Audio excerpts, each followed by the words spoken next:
Hello everyone, Shintobean here, playing some more Warhammer combat cards. This weekend we have two campaigns running simultaneously, which I can't remember ever seeing this before.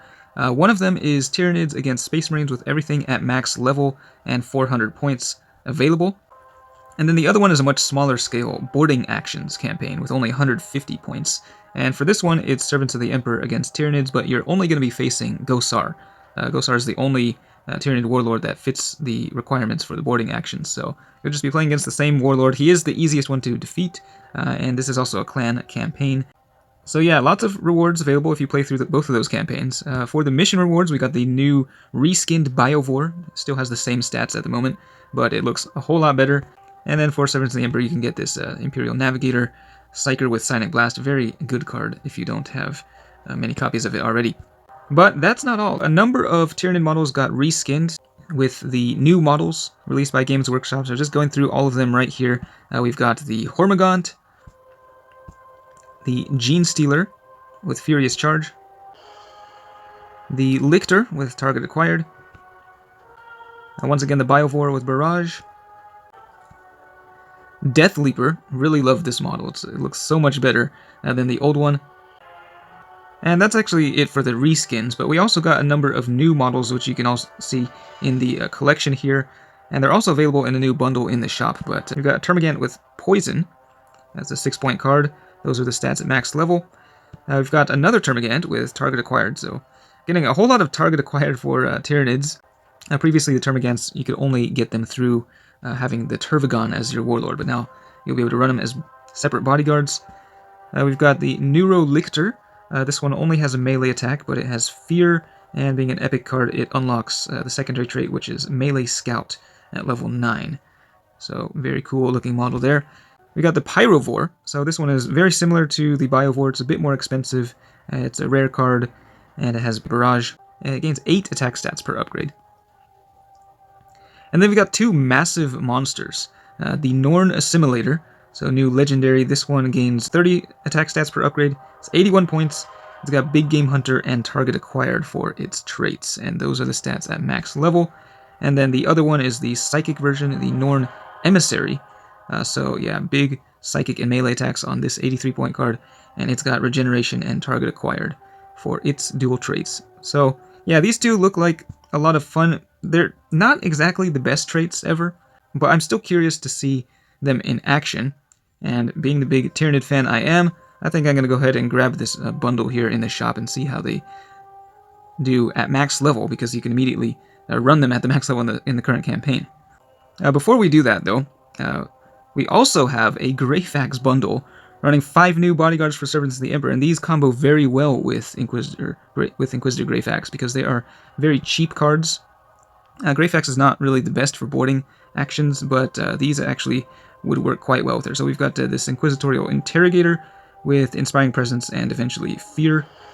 It's got a more powerful ranged attack than melee. And then we've got this 9-point card with Target Acquired, the Inquisitorial Pistolier. Now this one has a surprisingly strong ranged attack for, like, it starts off with 45 ranged and 9 points. That's pretty crazy. Then we got the Inquisitorial Mystic. This one is a Psyker. And interestingly, it's actually it has Psychic Scout. I think that's the first one of its kind in the entire game. We've got the Auto Savant. This one has Outflank, and it's just a mono melee attacker that debuffs Psychic. 4-point card there. And then the last one is a 12-point Gun Servitor, which has a ranged and melee and Big Game Hunter. So yeah, individually these guys are, I mean, they've got decent stats for the cost. Not really super amazing cards, but they do, again, combo with Greyfax because they're very low-cost cards. So, interesting new addition to the game. But let's go ahead and snatch up this bundle here and see these Tyranids in action. Alright, so here we are. We've got all these new Tyranids in the collection. Let's go ahead and make ourselves a new deck here and see how these guys do. This is what I was using before. Some pretty monstrous Xenos in there. Let's try out these new guys, though. Alright, so this is what I'm going to be running. We've got the Swarmlord, we've got the Norn Assimilator, the Norn Emissary. The Termagants, of course, we don't really actually need to use in a 400-point deck, but just for fun, we're going to throw all the new stuff in here. Got the Pyrovore, the Neurolictor, and then this is one I haven't really used much either yet, the Psychophage, and then the new snazzy-looking Death Leaper.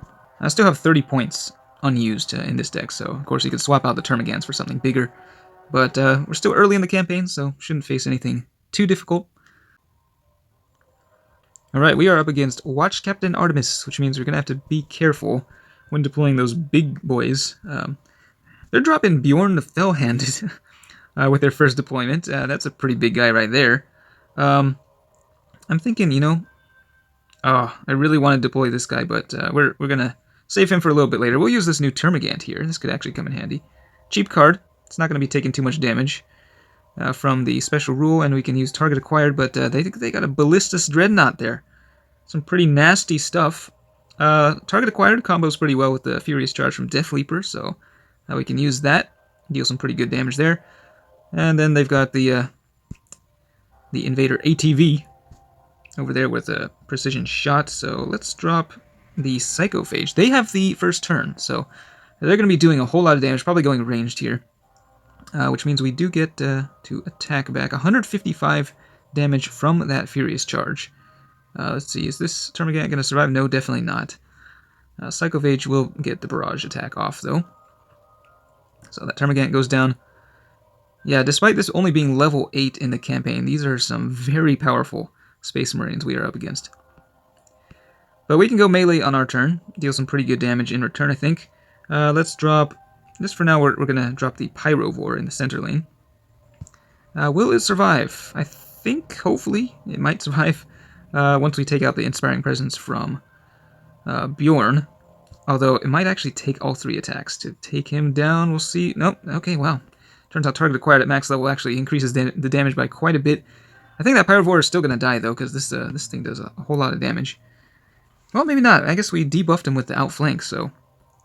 Sweet. Looks like we'll get another barrage attack off, then. Oh, never mind. They're going melee. Okay. Well, Death Leaper goes down to a Cyberwolf. Psychophage attacks back for a huge amount of damage, but they will be able to get some damage off with the special rule. We'll see if it hits the Psychophage and takes it out. They do get the first deployment there, so hopefully it survives, and yes, it does. Okay, we're still looking all right here. So let's go with, we're going to deploy this little Termagant here with poison. Actually, maybe I should have put him in the across from this guy with shields, but pretty decent amount of damage there. 2 barrage attacks coming in from the sides. But yeah, the Terminator and the Dreadnought survive. Attack back for quite a bit of damage. Alright, what's their next bodyguard going to be? Now, this is getting kind of crazy because I still have my Norn dudes, and the special rule just took out this Pyrovore. So I won't actually be able to replace it this turn, unfortunately. I've got the Neurolictor. That actually could be quite useful. Depends on, I guess, what we want to actually target here, though. I guess we'll go with... Yeah, we'll try targeting this guy with the Norn Assimilator. I wonder what happens if you use target acquired twice on the same unit. Like, is it going to stack the bonus damage? Don't know about that, actually. Dropping the Neurolictor in the center lane, so we'll get that melee scout there. No range, though, so we're going to just be taking a whole lot of damage and not being able to hit back. So that is kind of the weakness of these new big boys. They just cannot really deal very much damage. I guess this one has a small ranged attack, the Norn Assimilator. Yeah, not really ideal, but let's go with the Norn Emissary in the center lane. And we do have a charged up psychic attack, so I think we can maybe use that one. Unless we want to go with the melee. Let's see how much damage we can do. Okay, never mind, let's go melee. That's a whole lot of damage. Yeah. Big Game Hunter not actually coming into play in this match. But yeah, you can imagine, at max level, this guy could deal quite some damage to, you know, one of those like dreadnoughts, provided they don't have shields or anything. Watch Captain Artemis does get a bonus against a big game, so he's got Dead Shot locked onto the Norn Emissary, dealing a fair bit of damage there, 102 with his ranged attack. But he is about to get devoured alive by these massive Tyranid Titans. So here we go. We could do 182 with the psychic attack. Yeah, that thing does a lot of damage. But let's just chomp down with the melee here. So, that was fun. Space Marines put up a valiant resistance, but they did not stand a chance against the might of the Swarm. So, I'm not gonna lie, these new tyranids are not an essential part of the collection, but they are a lot of fun just to have some new blood in the game. And of course, we'll be facing off against these creatures in future campaigns as well. Same goes with these Servants of the Emperor bodyguards as well. So yeah, lots of exciting new stuff. Let me know which one of these new cards is your favorite, or which one you think is the best. That's it for this one. Thanks for watching, and I will see you next time.